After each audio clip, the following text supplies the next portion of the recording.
Este es el proyecto de mecánica vectorial en el segundo parcial, en el cual están integrantes Kevin Carvajal, José Anchundia y mi persona, Belén Basurto. En este proyecto tenemos como ejercicio propuesto el 12.4 de la novena edición de mecánica vectorial para ingenieros. En este problema, nosotros tenemos el uso de un software para determinar los intervalos de valores de teta, para los cuales el bloque del problema 12.58, en este caso aquí, tenemos aquí listo el bloque E, que es el que nos señala en el problema. Tenemos que hacer un programa para cuando la placa está a 14 radianes por segundo y para 2 radianes por segundo. Dándonos los datos, dándonos el problema, tenemos que usar un software.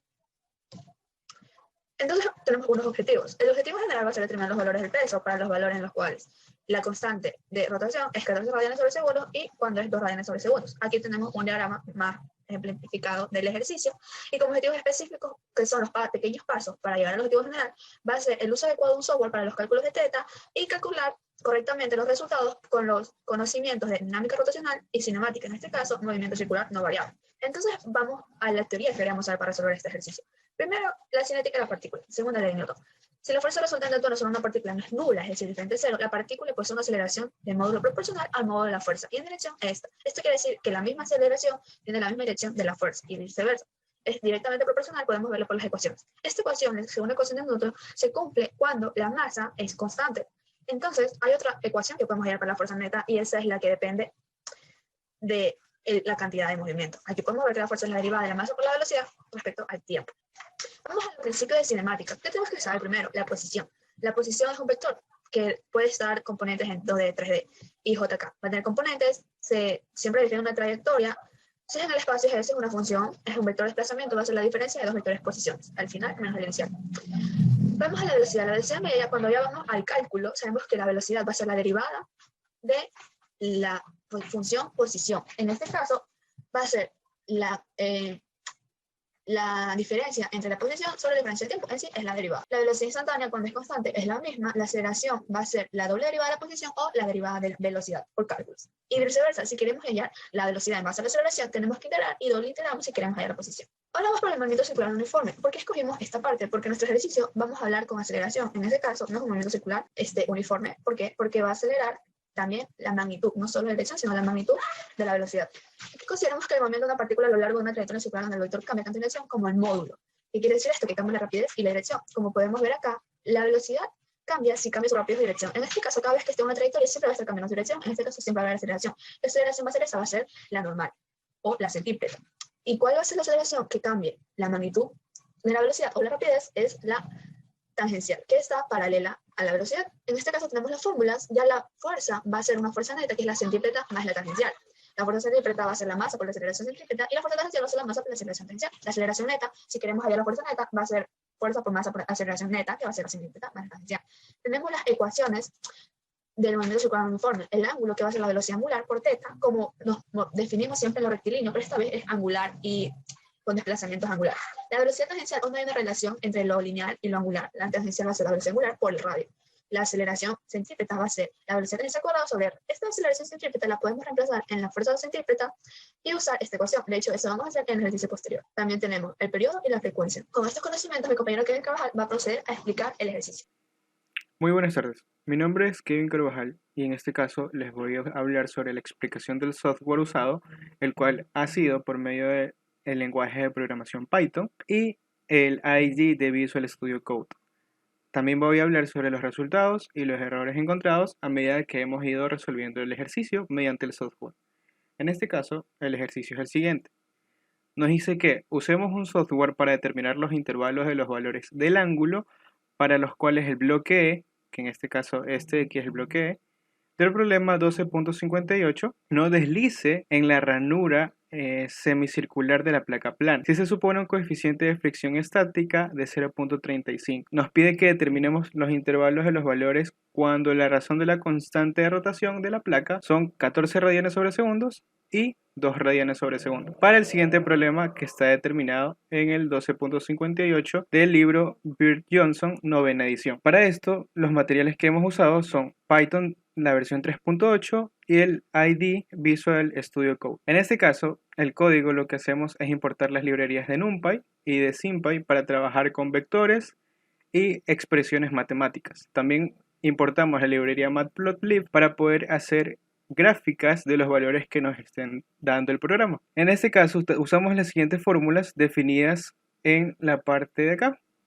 Estas fórmulas se las determinó mediante la sumatoria de fuerzas igual a masa por aceleración en cada componente mediante este diagrama de cuerpo libre, el cual nos quedó de esta forma. Una vez hecho eso, podemos decir que la sumatoria de fuerzas en X es igual a masa por aceleración en X para poder hallar la fórmula de la normal y hacemos sumatoria de fuerzas en Y igual a masa por aceleración en Y para hallar la fórmula de la fuerza. Estas fórmulas nos van a ser muy útiles al momento de hallar los valores de los ángulos, ya que la condición que debe tener la fuerza que nos sale mediante el ángulo es que no sea mayor a la fuerza máxima. Entonces, al ejecutar nuestro programa, podemos ver que tenemos dos opciones: calcular con el coeficiente de rotación 14 radianes sobre segundos o 2 radianes sobre segundos. Entonces, vamos a ejecutar el primero. Nos dice que ingresamos los valores, que en este caso serían 10 el radio, el peso 0.8, el coeficiente de fricción 0.35. Como resultado, podemos ver que estos son los ángulos que cumplen con ese requerimiento y aquí podemos ver una pequeña gráfica acorde a la fuerza versus el ángulo. Ahora vamos con el literal 2. El literal 2 es cuando el coeficiente de rotación es 2 radianes sobre segundo. Asimismo, ingresamos los mismos datos: 10 en el radio, 0.8 en el peso y el coeficiente de fricción estático 0.35. Asimismo, nos dan los valores de los ángulos que cumplen con esas condiciones y una pequeña gráfica de la fuerza versus el ángulo. Uno de los errores que pudimos haber encontrado aquí es que no se toma en cuenta la condición de que la fuerza evaluada en el ángulo que nosotros deseamos sea mayor a la fuerza máxima, porque si esta fuerza es mayor a la fuerza máxima, el bloque va a deslizar, pero el ejercicio nos pide que el bloque no deslice a través de la ranura de aquí. Entonces, eso es uno de los errores que se puede considerar al momento de realizar este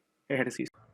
Análisis de resultados. Como es de conocimiento, por disposiciones propuestas en el ejercicio 12.C4 se analizó el problema 12.58 del libro de referencia. Para poder observar y analizar el comportamiento del bloque, se usaron conceptos de la segunda ley de Newton de cinemática de partículas y se obtuvieron los resultados de la sección de cálculo. Como el ejercicio pide analizar si el bloque se mueve con respecto a un ángulo, se asumió inicialmente que el bloque partía del reposo. Esto permitió encontrar la ecuación correspondiente a la fuerza causante del movimiento, obteniendo los resultados ya mostrados. Con ayuda del software se fue capaz de encontrar todos los ángulos para los cuales el bloque E no deslizaba. Aquí tenemos los ángulos con sus respectivas gráficas. Nos podemos dar cuenta fácilmente de dos cosas. La primera es que los resultados concuerdan con la fórmula encontrada en las secciones anteriores, dado que sabemos que mientras la fuerza de fricción estática sea mayor que la fuerza que provoca el movimiento, el bloque se va a mantener en reposo. Por lo tanto, mientras mayor sea la fuerza normal, más grande va a ser la fuerza de fricción. Por ende, la fuerza que causa el movimiento deberá ser más grande que esta. Segundo, podamos notar con ayuda del programa que con ángulos superiores e iguales a 78 grados para el primer caso, cuando la velocidad angular es 14 radianes sobre segundos,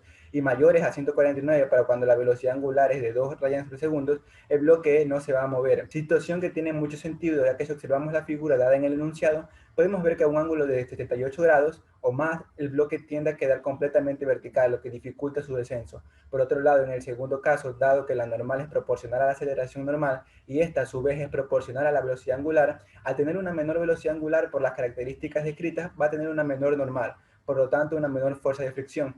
Esta es la razón por la cual los ángulos a los que experimentaría en reposo son más grandes que en el primer caso.